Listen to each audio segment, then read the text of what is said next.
This week, we have been analysing the roots of the recent riots in the United Kingdom and examining the lessons learned. So far, we've looked at anti-immigration sentiment in Britain and the role of disinformation. Today, we put the spotlight on far-right ideology, something that has been seen in politics and populations. Driven by personalities and socio-economic issues, could a similar movement gain traction in Singapore? CNA's Rebecca Metteo with this report. The similarities between tech magnate Elon Musk, influencer Andrew Tate, and UK political activist Tommy Robinson aren't immediately clear. But a quick scan of their social media posts shows a history of content that can be deemed far-right. Another connection, all of them stoke anti-immigrant sentiment after news emerged about an asylum seeker who apparently killed 3 girls in the UK town of Southport. In Mr. Robinson's case, he continued to push the narrative, even after it was revealed that the alleged killer was a local teenage boy. Mr. Robinson, who's known to be anti-Islam, even led protests in the violent aftermath of the killings. I think some people on the far right see them as heroes. More than what they say, it's the fact that they've got a voice and the fact that they've got connections and they're able to share things through social media networks and through email lists, and that allows news to spread and that allows people to mobilise to cause violence. So it's not that Tommy Robinson says we should do this and therefore we do it. It's Tommy Robinson told us that this is happening and therefore let's get involved. For some politicians, such as the Reform UK Party's Nigel Farage, whether the truth is being withheld from us. Nationalist ideology has a ready audience. This give a voice, political voice, and also legitimate the message. Sometimes it's the one issue thing. Maybe it's just about immigration, or it's just about anti-Muslim or religious view or race view.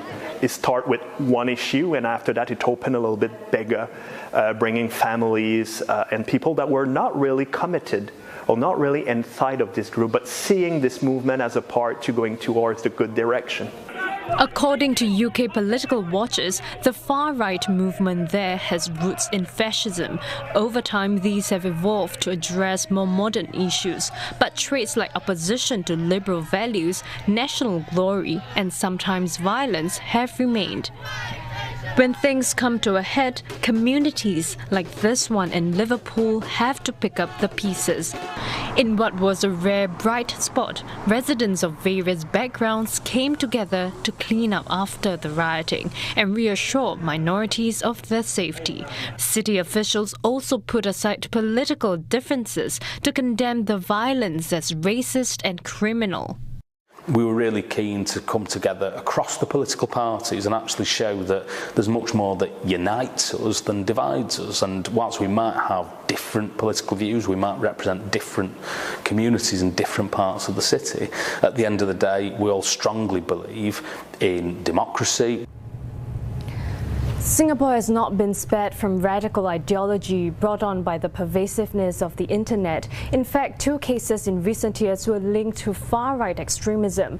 Both involved teenagers who plotted to carry out attacks, and both were dealt with under the Internal Security Act. There are other measures. Laws exist to counter hostile information campaigns if foreign actors attempt to sow discord in Singapore's communities. In such cases, the authorities can direct internet entities to help in investigations, take down content or suspend accounts. There's also POFMA, which targets fake news in a similar way. One expert suggests a softer approach to be taken at the same time. There are so many sites. It is important to build individual and community resilience, develop critical thinking, digital literacy, to understand best practices in knowing how to evaluate what one reads or views online. I think social media space is particularly important. And how to engage. You can't run away from social media now because it's very much part of our world. When it comes to political discourse, experts say Parliament has proven to be a useful, moderating platform, especially when discussing foreign talent policies.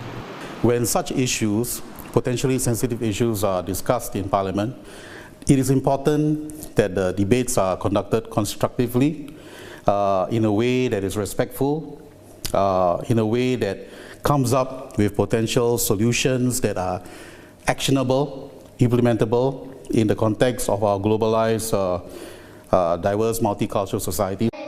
The message is clear and consistent. Singapore has zero tolerance for hate speech, a position often repeated by the country's leaders. Anything otherwise puts the very fabric of Singapore at risk.